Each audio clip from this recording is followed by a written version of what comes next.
दोस्तों नमस्कार। स्वागत है आप सभी का MGV study point YouTube channel में।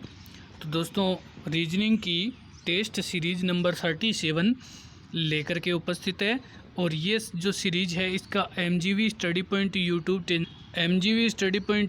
चैनल पर ऑनलाइन टेस्ट लिए गए हैं और बात करेंगे। ये रीजनिंग के MCQ टाइप के टोटल 10 क्वेश्चन है और इसका टेस्ट शाम 5:30 बजे लिंक आपको अवेलेबल करवाया जाता है और इस टेस्ट की जो इन्फॉर्म है वो आपको MGV study point YouTube channel के कम्युनिटी टैब में मिल जाती है। तो आप वहां से देख सकते हैं टेस्ट कब होगा और कितने बजे होगा और कौन से सब्जेक्ट का होगा। और इसका आंसर वीडियो शाम 6:30 बजे MGV study point YouTube channel पे अपलोड कर दिया जाता है। तो ज़रूर इस वीडियो को लास्ट तक देखें, लाइक शेयर भी करें और अभी तक अपने यूट्यूब चैनल को सब्सक्राइब नहीं किया है तो ज़रूर इसको सब्सक्राइब करें। ये UP CLTG2 पटवारी पुलिस LDC और सभी परीक्षाओं के लिए इम्पोर्टेंट क्वेश्चन है। तो चलिए बात कर लेते हैं आज के हमारे क्वेश्चन फर्स्ट की। तो बात करें हम क्वेश्चन फर्स्ट की। क्वेश्चन फर्स्ट आपके सामने। क्वेश्चन फर्स्ट में निम्नलिखित में से प्रश्नवाचक चिन्ह के स्थान पर कौन सा अंक आएगा, यहाँ पे आपको दिए गए हैं और इसमें जो प्रश्नवाचक चिन्ह है उसके स्थान पर कौन सा अंक आएगा। तो यहाँ पे आपको दिए गए हैं 46 और अनुपात में दिया गया है 22, फिर आगे समानुपात और 66 और आगे प्रश्नवाचक चिन्ह जो इंटरोगेटिव साइन दिया गया है। तो यहाँ पे सबसे पहले तो हम देखते हैं कि इन दोनों का जो संबंध है वही आगे में होगा। तो यहाँ पे ये जो 46 है और 46 में भाग देने हैं 2 का और माइनस करना है 1। 46 में 2 का भाग देने से 23 आता है और 23 में से -1 किया जाता है तो हमारे पास 22 प्राप्त होता है। कि सबसे पहले तो हमारे पास जो 46 है, 46 में 2 का भाग दे करके 1 घटाना है तो 22 प्राप्त होता है। इसी प्रकार से हमारे पास आगे जो संख्या दे रखी है 66/2 और -1 करना है। तो 66 में से जब 2 को घटाएंगे, 66 में जब 2 का भाग देंगे तो ये 33 हो गया और 33 में जब 1 घटा दिया तो ये हमारे पास प्राप्त होते हैं 32। और चलते हैं देखते हैं कि हमारे पास जो ऑप्शन 32 कौन से ऑप्शन में है। और यहाँ पे हमारे पास ऑप्शन जो फर्स्ट है इसमें 32 दिया गया है। तो यहाँ पर जो पहला पद है जिसमें 2 का भाग दे करके -1 करना है और 22 प्राप्त हो गया है। इसी प्रकार से 66 में 2 का भाग देने से 33 और 33 में से 1 घटाने पर 32 प्राप्त होते हैं। और अब हम चलते हैं, बात कर लेते हैं next question number second. Question second में अगर हम बात करें तो यहाँ पर निम्नलिखित में से असंगत जोड़े को चुने। आपसे यहाँ पे पूछा जा रहा है कि जो असंगत जोड़ा है उसको चुनना है। ऑप्शन दे रखे हैं आपको 4, जिसमें से पहला जो ऑप्शन दे रखा है तो पहले आपके पास L, S और G है और L और L में 7 प्लस करने पर S प्राप्त होता है कि L हमारा 12 नंबर पे है और S है वो 19 नंबर पे है। तो यहाँ पे 12 + 7 बराबर में 19 होते हैं। अब आगे यहाँ पे 19 और 19 में अगर 7 जोड़ा जाए तो 26 होता है। 26वां अक्षर हमारा Z होता है, लेकिन यहाँ पे G दिया गया है जो 7वें नंबर पे है। तो अब 19 में आगे हमने जो कि 14 जोड़ने से G प्राप्त होता है। तो इस प्रकार से कि L, S और G पहले में हमने 7 प्लस किया है और दूसरे में 14 प्लस किया है तो इस प्रकार से ये प्राप्त होता है। आगे हम देखते हैं कि सेकंड ऑप्शन में RYF है। तो R हमारा अगर नंबर की बात करें तो ये 18 नंबर पे है और 18 में 7 प्लस करने से हमारे पास ये प्राप्त होता है 18 और 18 में 7 प्लस कर दिया जाए तो ये होता है 25 और 25वें नंबर पे हमारे पास है Y। 25वें नंबर पे Y है और आगे हमने यहाँ पे 25 में 7 प्लस किया तो 32 प्राप्त होता है और 32 तो यहाँ पे अगर देखें तो Z और ये हमारे पास आता है F जो कि यहाँ पे 32, जेड 26 नंबर पे है और एफ है वो 6 नंबर पे है। 26 और 6 32वां होता है। और आगे जो दिया गया है ये क्यू, एक्स और ई। क्यू है वो हमारे पास है 17 नंबर पे और 17 में 7 प्लस किया तो ये 17 और 7 होते हैं 24 नंबर, और 24 नंबर पे होता है एक्स, और एक्स में 7 प्लस किया तो ये हमारे पास प्राप्त होता है ई। ये ई प्राप्त होता है। आगे जो ई है तो ये ई हमारा 5वें नंबर पे है। और आगे हमारे पास तो आगे यहाँ पे टी और ए एच। टी हमारे पास है 20 नंबर पे और इस 20 नंबर में 7 जोड़ने पर प्राप्त होता है ये 27। और 26 नंबर पे जेड है, जेड के बाद में ए प्राप्त होता है और ए में 7 यानी 27 में जो 7 प्लस किया तो ये हमारे पास आ जाता है एच, और एच हमारे पास है 8वें नंबर पे, क्योंकि एक जेड आ गया 1 नंबर पे और इसको आगे जो 7वें नंबर 7 अक्षर और प्राप्त करने हैं। तो यहाँ पे इन सभी को देखने से पता चलता है कि ऑप्शन एल, एस से जी है ये, क्योंकि इसमें पहले 7 प्लस किए फिर 14 प्लस करना होता है, बाकी सभी में 7 प्लस करने होते हैं, जो कि 7 प्लस करने होते हैं, लेकिन इसमें ये असंगत है। और चलते हैं बात कर लेते हैं अगले क्वेश्चन की। तो अब हमारे पास क्वेश्चन नंबर है जो आगे 3। क्वेश्चन 3, यदि अंग्रेजी वर्णमाला के प्रथम अर्धांश को विपरीत क्रम में लिखा जाए और द्वितीय अर्धांश को वास्तविक रूप में लिखा जाए तो हमें प्रथम अर्धांश के कौन से अक्षर का स्थान परिवर्तन नहीं होगा। यहाँ पे हमारे पास है प्रथम अर्धांश। तो आप पे जो अल्फ़ाबेट होते हैं वो टोटल 26 होते हैं और 26 में हमारे पास 13 + 13 होते हैं। और यहाँ पे जो पहला अर्धांश यानी पहला जो अल्फ़ाबेट आधे अल्फ़ाबेट है उनको विपरीत क्रमांक में लिखा जाए तो यहाँ पे हमारे पास ये स्टार्ट होते हैं कि सबसे पहले एम और एल, के, जे, आई, एच, जी, एफ, ई, डी, सी, बी और ए। ये प्रथम अर्धांश है जिसमें टोटल 13 है। और आगे वाला है उसको वैसे ही लिखना है जैसे N, O, P, Q, R, S, T, U, V, W और एक्स, वाई, जेड। इस प्रकार से हमें लिखना है। लेकिन हमें क्या करना है, इस दूसरे अर्धांश का यहाँ पे कुछ भी नहीं करना है। ना तो इसमें पूछा है तो हमें लिखने की ज़रूरत नहीं है, लेकिन अगर इसमें से पूछा जाए तब आपको लिखने की ज़रूरत है।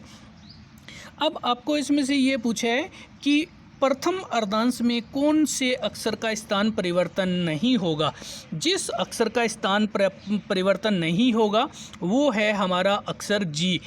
कि अगर हम जी को लिखें कि ए पहला लिखे, दूसरा बी लिखे, तीसरा सी लिखे, चौथा डी लिखे तो ये जी अपने स्थान पर ही रहता है और जी का कोई भी जो स्थान परिवर्तन नहीं होता है। क्योंकि यहाँ पे देखने से पता चलता है कि 1, 2, 3, 4, 5 और 6 इधर रह गए और 1, 2, 3, 4, 5 और ये 6 इधर रह गए। जी है वो बीच में है। जी को विपरीत क्रम में और सीधा क्रम में जो प्रथम अर्धांश की बात कर रहे हैं, केवल जो 13 अक्षर होते हैं ए से एम तक के, इनमें जी का स्थान परिवर्तन नहीं होता है। और अब हम चलते हैं देखते हैं कि हमारे पास जो आंसर दे रखा है और आंसर है हमारा जी। जी का स्थान परिवर्तन नहीं होगा। और चलते हैं बात कर लेते हैं। तो आगे हमारे पास एक ऑप्शन और है, ये ऑप्शन जो आपके सामने है तो आप देख सकते हैं इन सभी ऑप्शन को। और अब हम चलते हैं बात कर लेते हैं आगे। हमारे पास क्वेश्चन नंबर है 4। क्वेश्चन 4 में दिए गए विकल्पों में से उस शब्द का चयन करें जो दिए गए शब्द के अक्षरों का प्रयोग करके बनाया जा सके। तो हमें क्या करना है कि उस ऑप्शन को चूज करना है जो ऑप्शन इन शब्दों के प्रयोग से बनाया जा सके हैं। तो चलिए बात कर लेते हैं हम इसमें से। यहाँ पे हमारे पास जो शब्द दिया गया है ये दिया गया है मोनोमेंट। मोनोमेंट शब्द दिए गए हैं और इस शब्द से हमारे पास जो शब्द बनाया जा सकता है वो है माउंट। वो माउंट है, क्योंकि इसमें MOUNT और ये सभी जो अक्षर है वो मोनोमेंट शब्द में दिए गए हैं, मोनोमेंट शब्द में दिए गए हैं। लेकिन आगे अगर हम बात करें तो यहाँ पे जो पहला अक्षर है, पहले अक्षर में डबल टी प्रयुक्त किया गया है, जबकि अक्षर में केवल सिंगल है तो पहला नहीं बन सकता है। दूसरे में भी इसी प्रकार से कंडीशन है कि डबल टी दिया गया है, और आगे वाला जो अक्षर है इसमें ये वी दिया गया है, वी दिया गया है, इट मीन्स ये भी नहीं बन पाएगा। तो अब हम चलते हैं, बात कर लेते हैं। तो यहाँ पे हमारा आंसर है माउंट, जिसे जो कि ऊपर दिया गया मोनोमेंट शब्द है इससे बनाया जा सकता है। और अब हम चलते हैं, बात कर लेते हैं अगले क्वेश्चन की। तो आगे हमारे पास क्वेश्चन नंबर है 5, और क्वेश्चन 5, निम्नलिखित शब्दों को शब्दकोश में आने वाले क्रम के अनुसार लिखिए। शब्दकोश यानी अल्फ़ाबेट के अकॉर्डिंग, कि पहला अल्फ़ाबेट ए है, उसके बाद बी सी डी, इस प्रकार से लिखा जाए। तो यहाँ पे हमारे पास सबसे पहले सभी में डी दिया गया है, सभी में डी दिया गया है, तो हम ये नहीं कह सकते कि पहला अक्षर कौन सा होगा। लेकिन उसके बाद हमें देखना है कि दूसरा अल्फ़ाबेट कौन सा है। तो इसमें आर दिया गया है, इसमें भी आर है, इसमें भी आर है, लेकिन इसमें आई दिया गया है और इसमें आर है। तो 4 नंबर हमारा पहला हो गया, क्योंकि आई है वो आर से पहले आते हैं। अब हम देखेंगे कि दूसरा जो समान अक्षर है, तो अब हम तीसरे में देखेंगे। तो तीसरे में यहाँ आई दे रखा है, यहाँ आई दे रखा है, यहाँ भी आई दे रखा है, लेकिन यहाँ सी दे रखा है, और यहाँ क्योंकि इसको तो हम कट कर दिया, और यहाँ दे रखा है ए। तो दूसरा अक्षर हमारा, जो कि दूसरा जो शब्द है वो दूसरा शब्द हमारा हो गया, जो ये ड्रूकुला। और अब हम देखते हैं कि आगे जो कि इनमें से इसमें दे रखा है एन और इसमें भी दे रखा है एन, लेकिन इसमें हमारे पास जो तीसरा शब्द दे रखा है वी। तो यहाँ पे हमारे पास इसमें से जो शब्द आएगा ये पहला आएगा। पहला शब्द इसलिए आएगा कि इसमें से यहाँ पे के तक तो सेम है, लेकिन के आगे ING शब्द जुड़ा हुआ है, तो पहला शब्द आएगा। और उसके बाद में हमारे पास दूसरा आ जाएगा, और तीसरा जो शेष बचा है। तो इस प्रकार से आपको ऑप्शन चूज करना है कि ऑप्शन नंबर जिसमें पहले 4, फिर 5, फिर 1, फिर 2 और फिर 3, ये वर्णमाला के क्रमानुसार है। और अब हम चलते हैं, बात कर लेते हैं। तो आगे हमारे पास क्वेश्चन नंबर है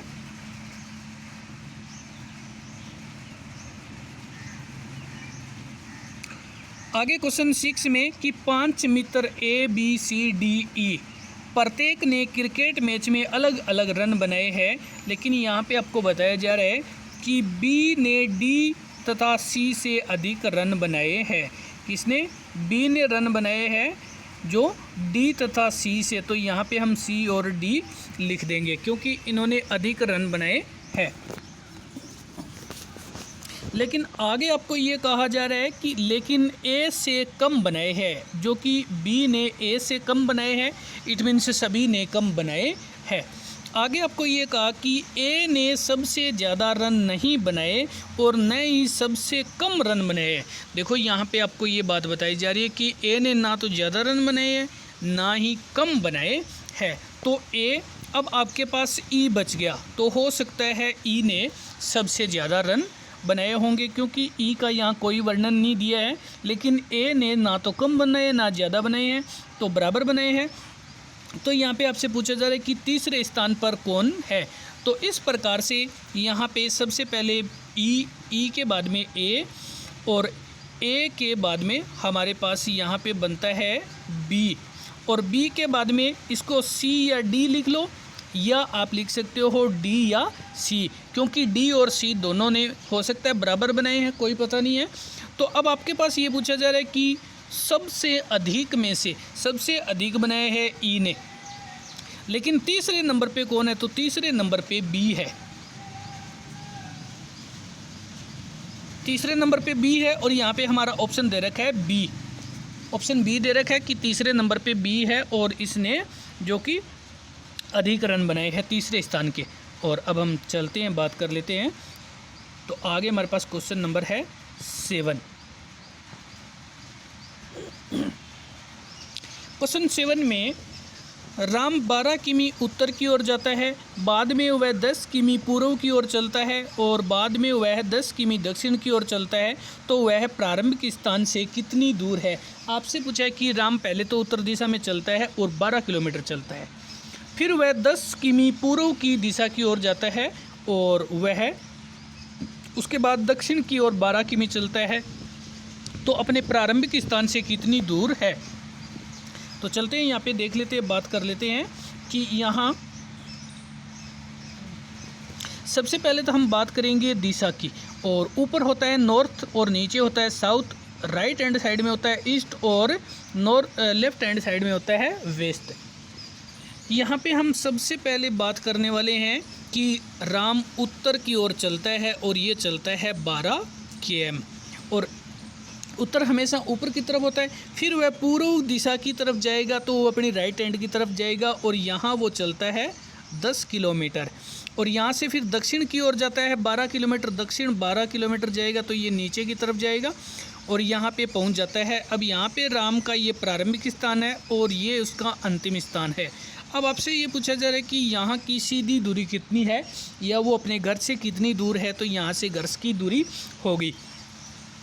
अब यहाँ पे जब राम इधर से ये 10 किलोमीटर जाता है पूर्व में, तो ये भी 10 किलोमीटर होगा। अब राम अपने घर से 10 किलोमीटर की दूरी पर है, क्योंकि वो 12 किमी जाता है उत्तर में और उतना ही 12 किमी वो वापस दक्षिण दिशा में चला जाता है, तो ये तो दूरी बराबर होगी। लेकिन वो पूर्व दिशा में 10 किलोमीटर जाता है, तो ये दूरी अब वो अपने प्रारंभिक स्थान से, जो कि अंतिम स्थान के बीच की दूरी है। और चलते हैं बात करते हैं ऑप्शन की। तो यहाँ हमारे पास जो ऑप्शन दे रखे हैं, और ऑप्शन में दे रखा है 10 किमी। राम अपने प्रारंभिक स्थान से अब 10 किमी दूर है। चलते हैं बात कर लेते हैं। तो आगे हमारे पास क्वेश्चन नंबर है, क्वेश्चन 8 में ए और बी सी के बच्चे हैं, यानी यहाँ पे हम कह सकते हैं ए और बी और ये सी के बच्चे हैं। तो ये बच्चे हैं, ये सी के बच्चे हैं। अब आपको ये बताइए कि सी ए का पिता है, तो यहाँ पे हमने ये लिख दिया सी और यहाँ लिख दिया ए और ये लिख दिया बी। अब आपको ये कहा जा रहा है कि सी ए का पिता है, तो ये पिता हो गया, लेकिन बी सी का पुत्र नहीं है। अब बी है वो सी का पुत्र नहीं है, तो हो सकता है वो पुत्री है, क्योंकि पुत्र नहीं है बच्चे है, तो ये होगी इसकी पुत्री। क्योंकि आपको ये कहा गया है कि ए और सी दोनों, अब आपको ये पता नहीं है भाई है या बहन है, केवल वो सी के बच्चे हैं। लेकिन आपको ये कहा गया है कि ए सी का पिता है, ए सी का पिता है, और आपको आगे ये कहा है लेकिन बी सी का पुत्र नहीं है, तो बी और सी का संबंध क्या है। तो आपसे ये पूछा जा रहा है कि बी और सी का संबंध क्या है। तो अब आपको ये कह दिया गया है कि बी उसका पुत्र नहीं है, तो वो पुत्री है डेफिनेटली, और ये उसका संबंध है वो पिता और पुत्री का संबंध है, पिता और पुत्री का संबंध है। और यहाँ पे हमारा आंसर है पुत्री और पिता, बी पुत्री है और सी उसका पिता है। और अब हम चलते हैं, बात कर लेते हैं अगले क्वेश्चन की। तो आगे हमारे पास क्वेश्चन नंबर है 9। बात करेंगे क्वेश्चन 9 की। क्वेश्चन 9 में निष्कर्ष पढ़े और निर्धारित करें कि दिए गए कौन से निष्कर्ष दिए गए कथनों के आधार पर युक्ति युक्त है, कि जो निष्कर्ष और उसका जो कथन है वो दोनों संगत है या उसका सही निष्कर्ष है। तो आपको यहाँ पे देने हैं, और आपको कथन दिया गया है कि सभी अंगूर हरे हैं, कथन दिया गया है कि सभी अंगूर हरे हैं, तो यहाँ पे हमने ये लिखा है अंगूर, ये अंगूर, और उसने कह दिया कि ये हरे हैं, तो यहाँ पे हमने लिख दिया हरे। आगे ये कहा है कि कुछ हरे सख्त है, कुछ हरे सख्त है, तो ये हमने लिख दिया इसका सख्त, ये हमने लिख दिया सख्त है। और अब आपको जो निष्कर्ष दिए गए हैं उस निष्कर्ष में आपको ये बताया जा रहा है कि कुछ हरे अंगूर है, कुछ हरे वो अंगूर है, बात सही है, कुछ हरे वो अंगूर है, लेकिन कुछ सख्त है वो अंगूर नहीं है। क्योंकि सख्त है वो अंगूर नहीं है, क्योंकि हरे तो अंगूर है लेकिन जो सख्त है वो अंगूर नहीं है, या सख्त है वो हरे हैं और कोई अंगूर सख्त नहीं है। तो यहाँ पे हमारा जो निष्कर्ष पहला है वो सही बनता है कि इसमें आपको ये कहा गया कि कुछ हरे अंगूर है, कुछ हरे है वो अंगूर है, क्योंकि इतने सारे हरे हैं और उसमें से अंगूर कितने हैं, ये थोड़े से अंगूर हैं, लेकिन ये सख्त है वो थोड़े से हरे हैं। तो अब हम चलते हैं, देखते हैं कि हमारे पास यहाँ पे जो निष्कर्ष बनता है, और ये निष्कर्ष हमारे पास यहाँ पे दिया गया है कि केवल निष्कर्ष एक सही है, केवल निष्कर्ष एक सही है। और चलते हैं, बात कर लेते हैं आगे। हमारे पास क्वेश्चन नंबर है 10। क्वेश्चन 10, यदि माह का तीसरा दिन सोमवार है तो 21वें से आगे 5वां दिन कौन सा होगा। तो सबसे बड़ी बात यह है कि अगर हम देखें तो यहाँ पे तीसरा दिन है सोमवार, तो यहाँ पे हम कह सकते हैं 3 तारीख, और प्रत्येक 7वें दिन वही बार होता है, तो 10वां भी होगा सोमवार, क्योंकि हमने यहाँ पे 7 जोड़े 3 में, तो 10 और 10वां दिन। फिर आगे जो 17 है, 17वां दिन भी होगा सोमवार, और 17 के बाद में 18 को हो गया मंगल, और 19 को हो गया बुध, और 20 को हो गया गुरु, और 21 को हो गया शुक्र। 21 को शुक्रवार है। अब आगे आपको ये कहा जा रहा है कि 17 के बाद में जो 24 आता है, ये 24 को वापस सोमवार हो गया, 24 को सोमवार हो गया। और 24 के बाद में आपसे ये पूछा जा रहा है कि जो 25 है, तो 25 को हो गया मंगल, और 26 को हो गया बुधवार, 26 को बुधवार हो गया। और आपसे ये पूछा जा रहा है कि 21 के 5 दिन बाद, यानी तीसरे दिन को सोमवार है, 21 को शुक्रवार है, और अब 26 को बुधवार होगा। तो यहाँ पे हमारा जो आंसर है, ये आंसर है बुधवार।